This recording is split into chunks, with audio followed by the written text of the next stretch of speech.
Arnie Arnolfo Teves rearrested in Timor-Leste. The son cries, kidnap! Kinidnap daw yung tatay niya. Okay. Baka pwedeng stills. Oo. Yan o. Oh, yan o. Yan yung mga pulis o. Yan o. Oh, yun o.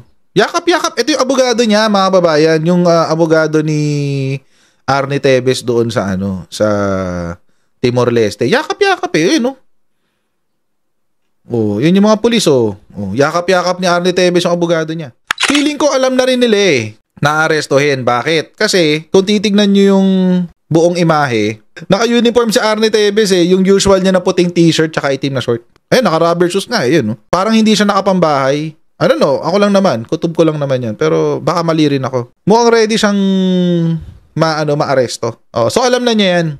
Maliban pa ho dito sa pagsopla, pagbutata ni PBBM kay Sara Duterte, kay Bongo, kay Bato de la Rosa at kay Harry Roque. Eh may balita naman. Si Arnie Teves ay inarestong uli. Pero mga kababayan, meron nung kakaiba ngayon dito sa pag-aresto na ito. There's something different. This time it's different. Bakit? Nakadetain na ho siya sa immigration. Mukhang itatapo na etong si Arnie Teves. Arnie Arnolfo Teves rearrested in Timor-Leste. The son cries, kidnap! Kinidnap daw yung tatay niya. Okay. Sabi, expelled Negros Oriental 3rd District Representative Arnolfo Teves was arrested Tuesday at his house in Dili, Timor-Leste. His son Axel Teves confirmed in a social media post. Ayan. Sabi niya, I'm making this video to inform everyone that my father Arnie Teves has been kidnapped and abused. Ay, abused? Paano? Nakita niyo na ba yung video? Hindi ko pwede ipakita kasi madidemonetize tong video, itong live stream eh. Baka pwedeng stills. Oo. Yan o. Oh, yan o. Yan yung mga pulis o. Yan o. Oh, yun o. Yakap-yakap. Ito yung abogado niya, mga babayan. Yung abogado ni Arnie Teves doon sa sa Timor-Leste. Yakap-yakap eh. Yun o. Oh, yun yung mga pulis oh. Oh, yakap-yakap ni Arnie Teves yung abogado niya. Feeling ko alam na rin nila eh. Na-arestohin. Bakit? Kasi kung titignan nyo yung buong imahe, naka-uniform si Arnie Teves eh. Yung usual niya na puting t-shirt tsaka itim na short. Ay, hindi. Puting t-shirt lang pala. Tsaka yun, naka-shorts. Parang hindi siya nakapambahay. I don't know. Ako lang naman. Kutob ko lang naman yan. Pero baka mali rin ako. Ay, naka-rubber shoes nga eh. Yun, oh. Mukhang ready siyang ma-aresto. Oh, so alam na niya yan. Tapos meanwhile, the DOJ stated that it cannot confirm anything as the Timor-Leste government has not yet contacted them. We await their action until we receive official communication from Timor-Leste government. We cannot confirm anything. Sabi ni DOJ spokes Jose Dominic Labano IV. Okay, basahin natin yung statement ng DOJ mismo. Press statement on the status of the transfer of Arnolfo Teves, Arnie Teves Jr. May 28. O, ngayon lang yan ha. Ang liit, diba? The Philippine government notes the developments in Timor-Leste regarding Mr. Arnolfo Teves Jr., who stands accused, multiple counts of murder in connection to the assassination of Governor Roel Degamo and other related crimes in Negros Oriental. We reiterate that the Philippines has been prepared to bring Mr. Teves home to face the charges against him since the time our request for his extradition was first granted. However, that decision was unexpectedly reversed, stalling the process.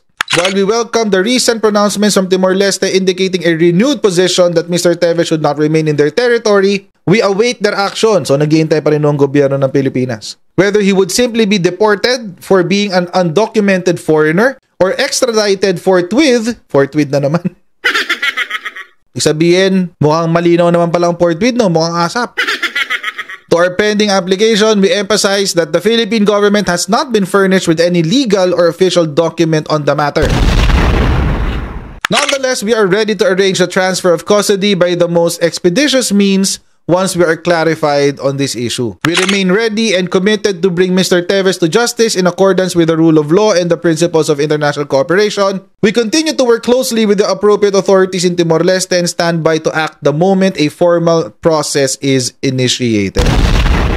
Actually, mga kababayan, etong si Arnie Tevez is already a designated terrorist. Mga kababayan, it seems, it seems, dahil nasa dahil nasa immigration siya, etong si Arnie Tevez will be deported. Well, lahat tayo nagulat. Lalo na yung pamilya niya. Sabi, we are shocked. Sabi, nagulat daw silang lahat. Talaga, nagulat pa kayo niyan? Bakit? They just picked him up without documents, without warrants, or any form of legal documents. They just came in, forcefully took him out, forcefully. Forcefully took him out forcefully. Very redundant naman yan.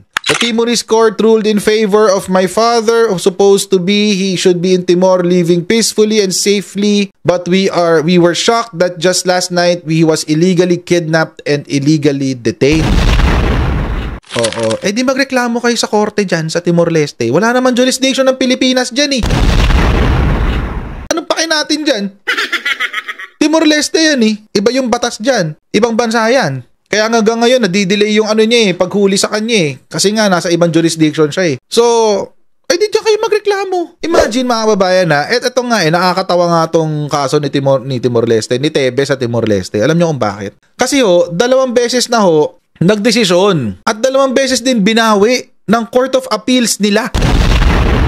Imagine Court of Appeals nila. Ang 2 beses na nagdesisyon pabor sa Pilipinas at 2 beses ding binawi.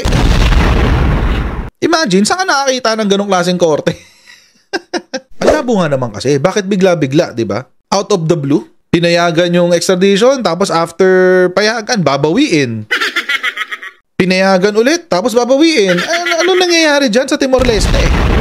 Kaya ang sinabi ngayon ni DOJ, baka maka-apekto to sa application ng Timor-Leste para sa kanilang membership sa ASEAN. Apparently, mga kababayan, matagal na hong inaasam ng Timor-Leste na maging parte ng ASEAN. Hanggang observer lang sila kapag may ASEAN na conference, hindi sila nakaka-join sa kwentuhan. Bakit? Kasi hindi pa sila member. According dun sa nabasa ko kaninang article, ang Pilipinas po ang isa sa mga nagsusulong na maging member ng ASEAN, ang Timor-Leste. The Philippines has supported Timor-Leste's ASEAN membership through official documents since 2002, with former President Benigno Aquino III pledging support in 2013.